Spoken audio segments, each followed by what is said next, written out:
This is an explanation of how my backtesting program works. Right now it does about over 200 different backtesting strategies for any trade that I enter into it. You put a trade in.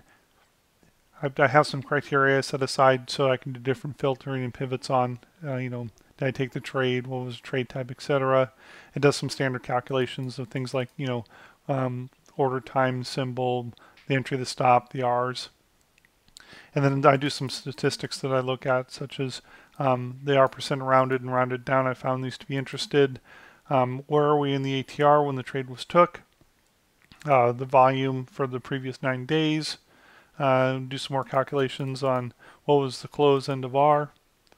The actual entry time, the actual stop time, if it took a full stop, how many minutes. Previous day information, opening, closing, previous day, the gap.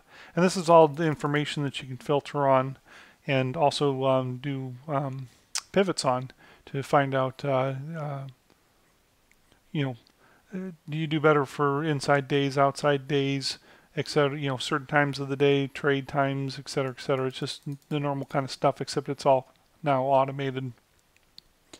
I got a little system I use to map the pattern that the trade took. So this one went to 2R, this one went to 1R, and then back down to 0, etc., etc.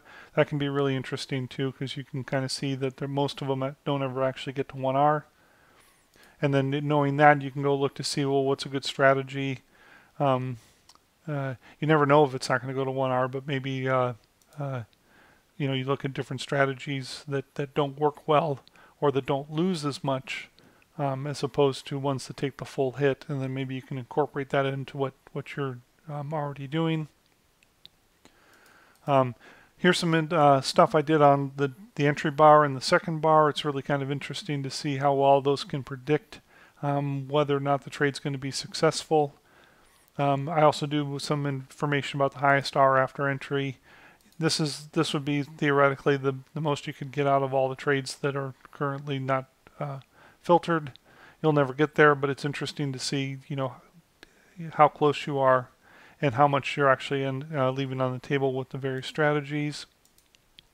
And then this is just the various different strategies. So, we do the number of trades, winners, batting average, how many hit full target, what were the average of the winners, what were the average of the losers, the Sharpe ratios, the expectancy for this, and of course the R value for these trades. I do it for bar by bar. I have a system set up so I can do it after it reaches an R value. So this one, it's a tight bar by bar in 1 minute, but you don't start this until after you get to R1. Close times, interesting metric on the highest last hour, some trailing stops of various kinds, some custom trades that I have a flexible system for putting these in and then running the numbers through. So like, this one is a 2.5R target as opposed to, 2 or 3R target. So it just gives me a way to, when I think I'm narrowing down a strategy, I can go ahead and toss in some numbers in here and then run the numbers and see how they actually pan out. It's quite interesting to see how they do. Different EMA values for different time periods. The different EMA strategies, so most of them are based on on-mulls, but I started doing them on TOS because I found out I can automate that in TOS. The classic all or nothing strategies, even down to 0.4 are all or nothing, because people are always saying, well, why don't we just go ahead and take, blah, blah, blah. So, I've got those in here as well. The classic 1, 2, 3, and 4. And then a whole bunch of different ones that say, okay, well, this is 2R targets that stop to 0, 1R.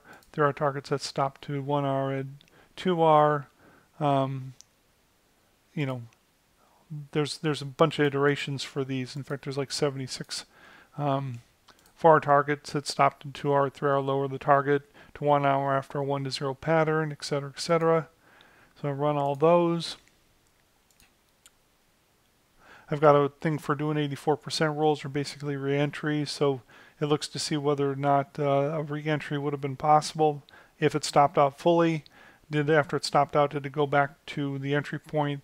And then if it did, it goes ahead and creates a rule for me so that I can go, or a trade for me, so I can then take all these, throw them in the spreadsheet, and then run the numbers again and see how the 84% of re-entries would have done.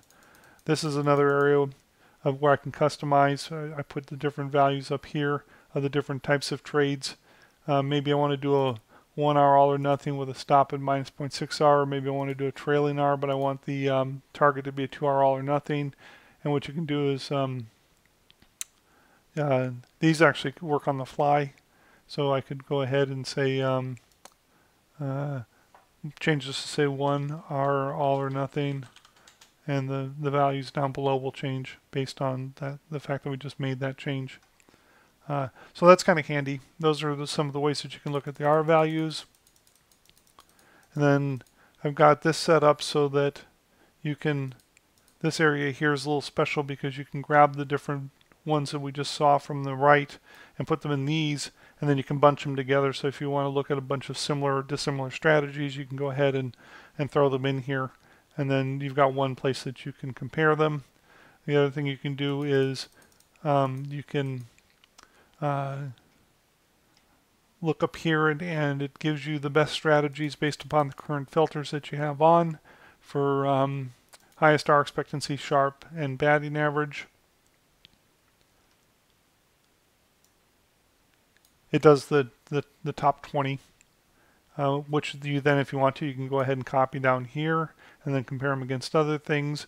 But the other cool thing is you can come over here and say, for example, opening inside previous day, that's true, and it'll run through the numbers.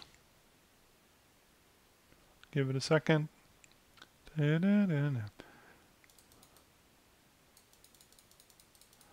Gives you the values for, these are all trades that were a subset of the trades we're looking at that happened inside previous day, and it'll tell you whether or not, in this case it looks like the strategy stayed the same, but the strategy sometimes can change depending upon which